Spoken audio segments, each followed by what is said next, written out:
Hello everyone, welcome to the video on principles of microeconomics. So, as we all know, economics has many branches like microeconomics, macroeconomics, environmental economics, international trade, etc. But the two most important branches of economics are microeconomics and macroeconomics. And in your course, this time we will be studying microeconomics. So, in simple English, we know that micro means small. So, microeconomics is a branch of economics that studies the behavior of individuals and firms in making decisions regarding the allocation of scarce resources and the interaction among these individuals and firms. So, one of the most important question is why study economics? There are many reasons to study economics. To learn a way of thinking, to understand our society, to understand global affairs, and also to be an informed voter. But apart from these reasons, there is one important reason as to why we study economics. And the reason is because everything in the world is scarce. That is, everything in the world is in limited amount. So therefore, we study economics. So we study economics so that we can allocate the scarce or the limited resources in such a way as to get maximum satisfaction or utility. So now you can see there's a scarcity in the middle, there's a scarcity of goods and services, and from one side you can see there is limited resources available to us, and you have unlimited wants. That is, as humans, our wants never ends. Today you want something, the next day you want something else. So, as humans, our wants are unlimited, but the resources that is available in the system is limited.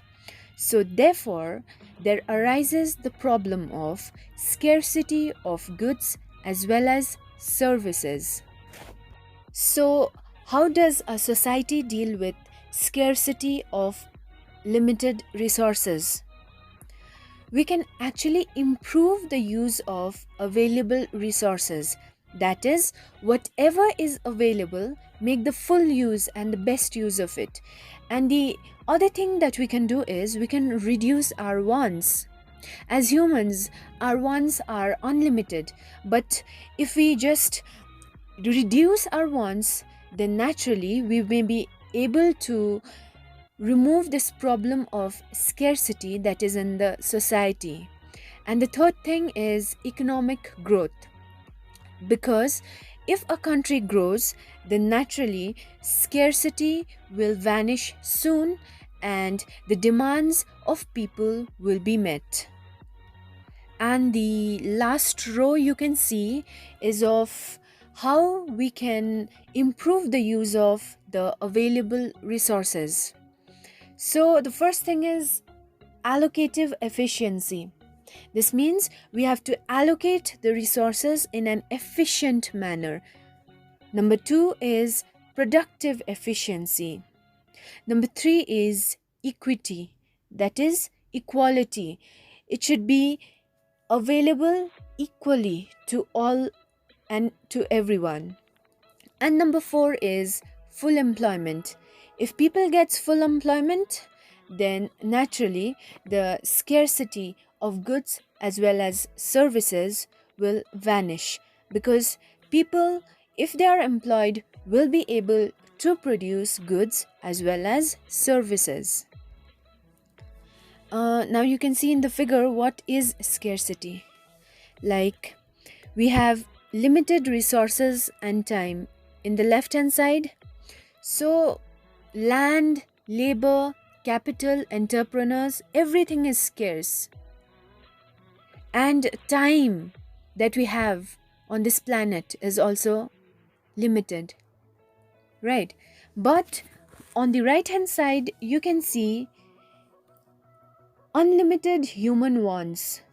And what are our wants? Food, clothing, shelter, security, comfort, medicine, jewelry, etc.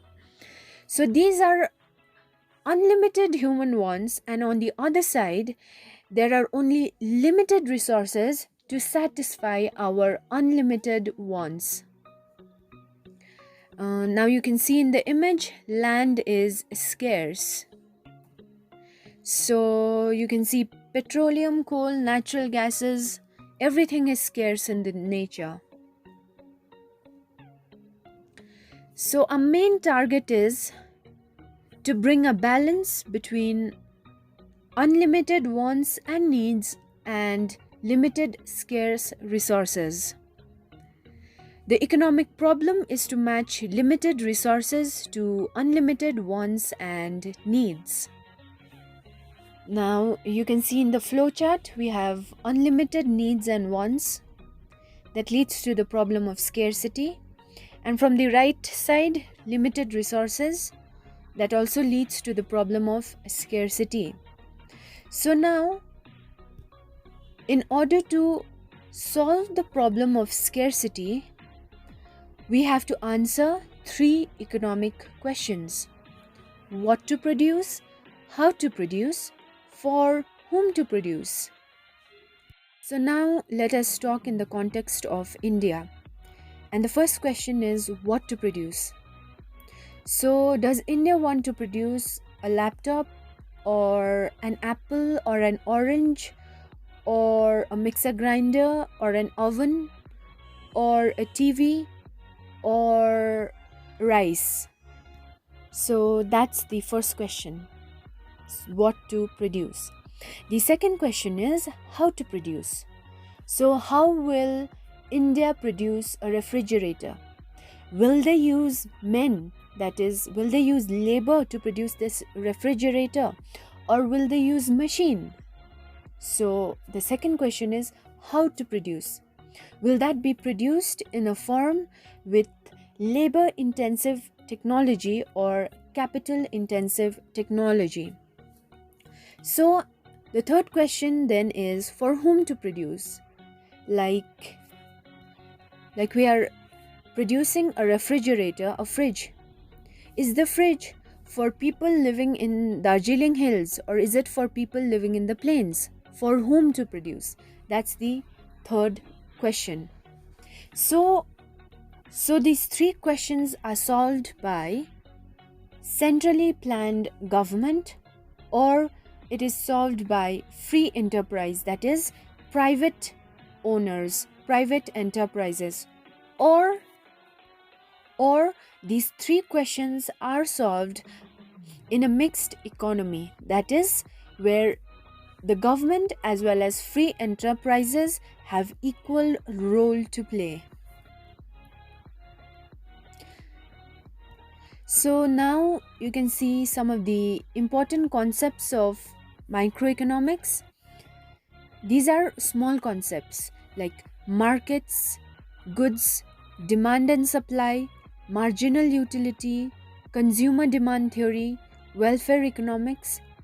So these are some of the most important concepts of microeconomics, and these concepts are small concepts. Now you can see individual consumer. He comes under microeconomics. Like when we talk about this consumer's demand in the market, his consumption,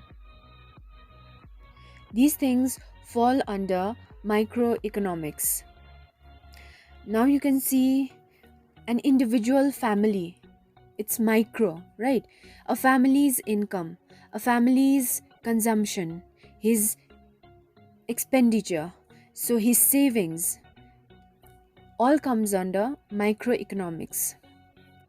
So now you can see the image of an entrepreneur, a very famous entrepreneur, Elon Musk. So he is in the business of manufacturing electric cars as well as in manufacturing rockets. And as you all know, recently SpaceX, that's his rocket manufacturing company, had sent astronauts to the International Space Station. So that also comes under microeconomics because here we are dealing with an individual producer. We are not talking about a country as a whole. So now you can see demand is further divided into individual as well as market demand. So individual demand actually it refers to demand for a commodity from individual's point of view or from that of family or household point of view. So small things like family, household, individual, that comes under microeconomics. But when you talk about India as a whole, demand of India as a whole, demand of US as a whole, then that is very huge thing. It comes under macroeconomics.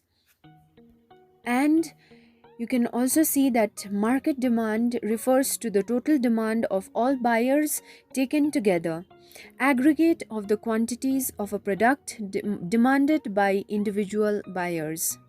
So the demand is for a given period of time at a given price. So we know that macroeconomics and microeconomics are two opposites. In this course, you will be studying about microeconomics, but let's just see what is macroeconomics. So, macroeconomics studies the economy wide phenomena, it studies about the big picture, like nations' output, that is, India's output, US output, the output of Japan. It's talking about huge things, so that's macro. It talks about national income, that is, India's income. It talks about unemployment in India. It talks about inflation in India. And macroeconomics includes national, regional, as well as global economies. But in your course, we have to study and concentrate on microeconomics, that is, about individuals and firms as how they allocate the scarce resources so that we get the maximum benefit from the resources available to us in the society. This is all for the video for now. Thank you all and have a good day.